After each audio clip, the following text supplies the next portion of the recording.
Hey YouTube, coming out with a viewer submitted battle from DEWGONG, Gligar, DEWGONG, and empoleon. And they say, hey Dan, big fan. I faced you twice in GBL and you've trounced me, so I'm hoping that you can give me some advice. Been playing for a little less than a year in PvP. I hit expert last season in the catch cup, but I think that's because I had some pretty disgusting luck in catches. Finished all 3 seasons I've played at about 2300, and it seems to have hit a wall. I've had some success with Shadow Gligar and Shadow Empoleon in the remix, so I thought I'd use it in open. It's an ABB style team. DEWGONG is a save swap. Try to draw out electric or fighters. Mud Boys in the back are a bit rough, though I can get through shield advantage. 4-1-1-4, 3-2, 3-2, 2-3, still hovering around at 2300. Okay. So thanks for the battles. I think like you already kind of identified how to use the team properly. DEWGONG, Empoleon, both weak to electric, both weak to fighting. You need to draw out a fighter or an electric, and you do that with DEWGONG, and then Gligar will punish. Lantern will be a bit of an issue, depending on how much energy they can get for Gligar to throw Surfs. So I can see that being a bit of an issue, but we will see how it plays in action. There's only 5 battles here, I think. 10 minutes of battles as opposed to usually like 20 if you give me 10. So we'll just see it. So this is a decent lead. One definitely worth standing for. I would also throw like a dig, and then you can potentially catch on the DEWGONG if you want. One and catch, or just go straight DEWGONG. Oh yeah, they threw right at that. So that's a nice catch of a brine, while also getting out the dig. So that's huge. Let's see what you draw out. There is the Annihilate. So most people just go Icy Wind just to lower the attack, potentially allowing you to get off a second Icy Wind if they do not throw a move here. Even if they throw a Night Slash, it's actually debatable whether you get to another one here. Yeah, I think you're going to get to another one. And again, just gonna punish this. This is why DEWGONG is such a good safe swap in this meta. So grab a shield. Defense, the attack is lowered twice now. So you can come back in Gligar. You've already seen Night Slash, so I would not worry about, well, it could be Shadow Ball, I think, which will hurt, but 2 times lowered is not bad. You don't need to worry about Ice Punch, so just farm down. They come back with this. They're basically in Aerial Ace range. Yeah, with all the resisted poison jabs, there's no reason to have to leave this or throw a dig. Just take that out. Let's see what they have in the back. Bastiodon. So this is not bad because you can dig here and then instant swap into Empoleon and then go there. Okay, good. You basically did everything that I said. Not basically, you did everything that I said you should do in this. Except for I said the one throw, but yeah, they threw right on the brine right away. So there is your fighter, so there's no reason to leave. And this is where it gets kind of tricky if they have like 2 answers to this, like a double counter user or a lantern in the back. So you just kind of need to stay here. There's not much you can do otherwise. Going for the dig, I think that's right. Just grab shields. They could Psycho Boost and bail, so there's an argument that you should shield this. And that is exactly what happened. So now you can just comfortably wait, see what they come in with. And they come in with the Mandibuzz, and you save that energy. Get this on here. You can take a dark, and that seemed fast. That's probably a foul play. Yeah, I was about to say that seemed a little too fast to be a Dark Pulse. So it was a foul play, which does not hurt as much. Lowering the attack here with Icy Wind. Now the question is, how much do you want to try and farm here? You've already lowered their attack. I think you try and farm a bunch here. You probably want to come out with close to a move, if not a move, for the Deoxys. But it's not worth going down to another shield. So yeah, right there. So far you're playing like really, really well. Throw that Icy Wind. Just lower the attack because you're gonna have to see another Psycho Boost here. So now it is your decision. There's no right or wrong play here, whether you shield the Psycho Boost or take it. I think with the defense lower, attack lowered, you could let it go or you could shield it. Like both are fine options. Now you have so much energy. Are we gonna go back to back here and then go straight Empoleon? Landed the first. You You can probably commit to the farm down. The only worry is that they can farm down and get to a Psycho Boost, but you have banked energy. It's going to be close. I think you have to commit to the farm down. Throw the Hydro. They're only going to get one. So now you just go straight, throw the move, and you should be able to win this. Yeah. Just through the Aerial Ace. Yeah, that's fine. I mean, if you probably didn't remember what you had. Aerial Ace should be enough anyways. But yeah, obviously dig just to ensure the takeout. Sableye, you're going to outpace to the Aerial Ace, so you could just throw Aerial Ace and then bail into DEWGONG. Because that's probably what I would play, was just like chip a good amount and then dip into DEWGONG. There you go. Eat this move on DEWGONG. So ate the foul play. They're going to throw here and CMP you. Yeah, so that's maybe like the first criticism. Yeah. Is knowing the CMPs. Again, I know the majority of them. So CMP, for those of you who don't know, is charge move priority. So for charge move priority, if you both get to the charge move at the same time and you both throw at the same time, whoever has the higher attack stat is going to win. And Sableye is obviously going to have a higher attack stat than DEWGONG because DEWGONG is very defensive heavy. So you're going to lose CMP. So if you know that they're going to get to the move and you're going to lose CMP, you should probably just go for that extra ice shard. That's actually a lot of energy you would have got through there, and you would have not had to CMP because they can just let this go and come farm with something on this end now. And that's exactly what they're going to do. They're going to come now, farm Charizard, get the full farm down, loaded Blast Burn with energy. Blast Burn will one-shot Empoleon. You're going to sacrifice this Gligar and go Empoleon. And they just go Dragon Claw. So we'll get to another one though. So CMP again. Yeah. So now you're going to try and force a shield back. And then again, you need to go instant Gligar. I'm sorry, instant Empoleon and try and resist these wing attacks and don't let them get any more energy. So there we go. They're probably going to get to a Blast Burn still though. So you have to respect CMP again. Yeah. Okay. This is going to be a CMP loss match. Yeah, again, this is just you need to know counts and you need to know CMP. And CMP, and now you got a Swampert with a shield advantage. So you'll get to a Hydro, but they will get to an Earthquake and your switch lock, so you can't even reset here. Like try and catch. So actually they can probably just go Hydro, because these Mudshots are really adding up in your shadow. So they just go back-to-back Hydros, and they're definitely loaded with 2 Hydros. So one there and one here, and you are done. So the only thing I would say about this, so this is where the best of the best can just dominate. You need to know all the counts of Pokemon, how much energy each... First you need to know fast move optimization to know the difference between the different fast moves, like 2 versus 3 and stuff like that, and when they align.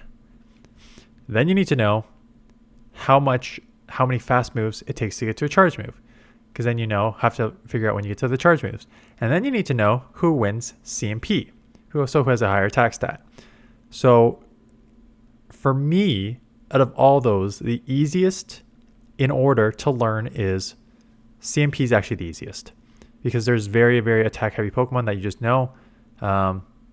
Everything from the glass cannons like Surfetch'd and Gallade to stuff like that, to Charizard is pretty attack heavy. And then you got your very, very obvious bulky Pokemon like a Azumarill and Medi, who've got the low attack stat, and then you got sort of a bottom in between. That's pretty easy to learn.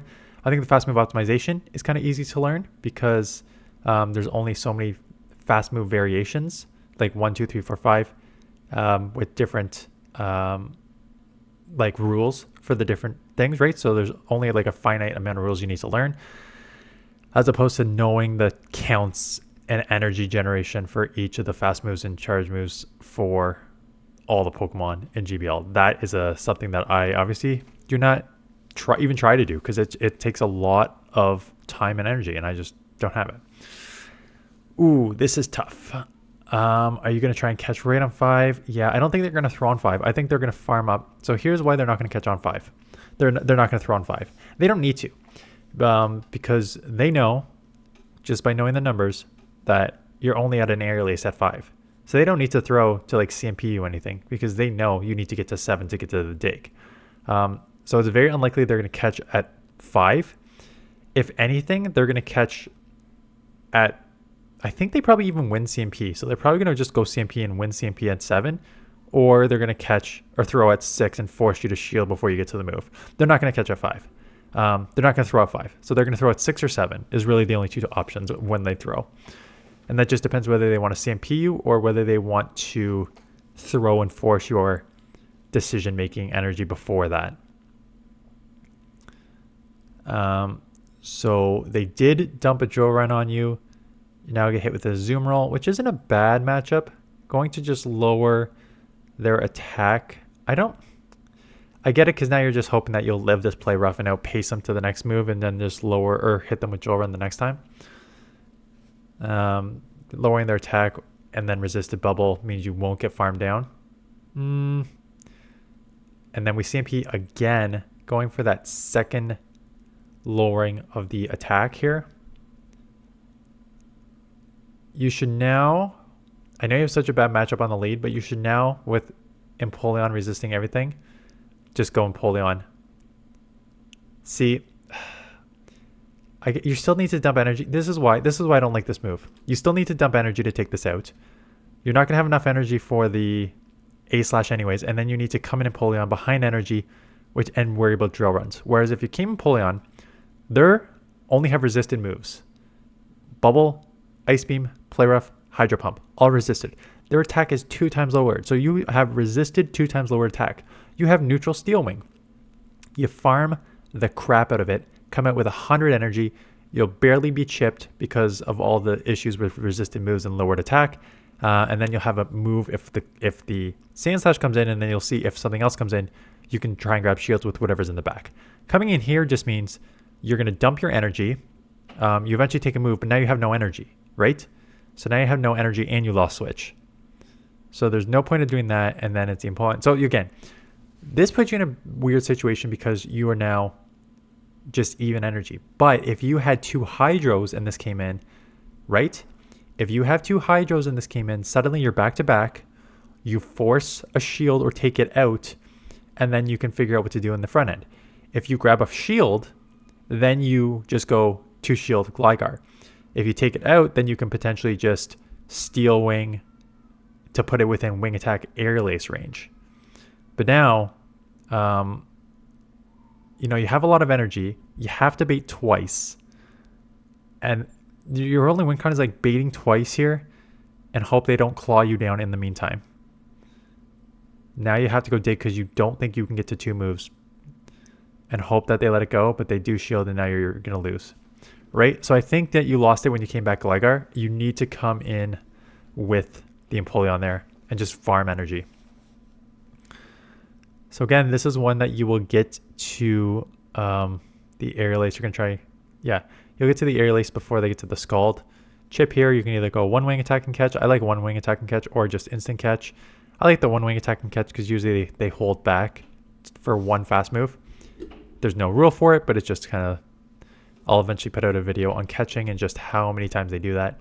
They're going back-to-back mud bombs here, which means they probably don't have a good answer for DEWGONG if they're dumping all their energy.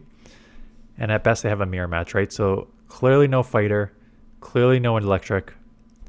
Dumping energy is not a bad idea because they'll easily take this.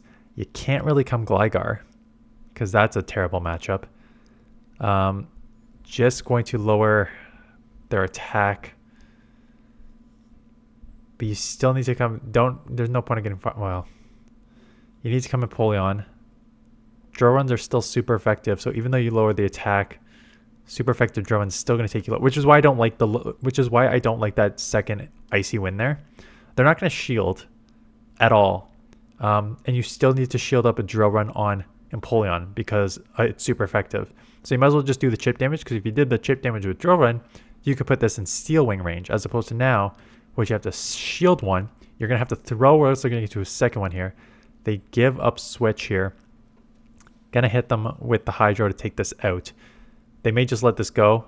No, I think that's a mistake actually. I think that's a mistake to not let. You should let this go. And now just try and farm. Don't get hit with, yeah, farms. Now you have energy. Gligar comes in. Is this just going to be sacrificial? They really put themselves in a weird situation with that shield. They should have let that. And now you're going to have 2 moves here. They should have let that Whiscash go. I have no idea why they shielded that. And now you one shot, and now you have a shield advantage, and you can just take this out here. Yeah, okay, that was really weird on their player. I don't know why they shield out. I don't mind going into a Whiscash and forcing that energy, but you can't shield it. If anything, you let that go and just go straight back into the DEWGONG or into the Gligar. But there's no point of going down a shield to then have bad matchups in the back. So yeah, I think your biggest issues were the understanding the energy and CMP and stuff like that, and then that your win con, right? Your win con in that one matchup was coming in, steel winging, get a ton of energy, forcing hydros on that charge bug, forcing shields or taking it down, and then go Gligar either advantage or then combo steel wing and wing attack airlace on the Sandslash. That's like understanding win con. So learn again what you need to do. Everything in GBL, unfortunately. Learn fast move optimization. I think you did decently on that. Learn the different charge moves, learn the CMPs, and then just understanding win cons of like just thinking out like, okay, what are my options here? If I come back in Gligar, then I'm gonna have to shield anyways, and then I'm in a bad situation in the back end, stuff like that, as opposed to getting ahead on Empoleon. Again, this is only 5 matchups, so I could probably, usually when I ask for matchups, I ask for like 8 to 10, because again, we're at I think I provide you with some help, but I can only do so in the matchups that I get. So I can only do so in like the few. You did well in the first 2 matchups. You did everything that I thought you should do, and then the CMP in the other matchup is. So I basically like dissected 2 huge, and like maybe 2 or 3 of them were just like good overall. So if you want like the true dissection to actually learn what to do in certain matchups and stuff like that, yeah, hit me up with more matches. I usually look for 10, and this one was only 5, and I know I'm probably gonna have to showcase one more because I don't have any other battles, and there's another subscriber who sent only 5, and so I'll probably do the same thing with their 5. But that's it. So thanks for the submission. Link in the description if you want to drop your battles in. Otherwise, thanks for watching, and I'll see you guys in the next one.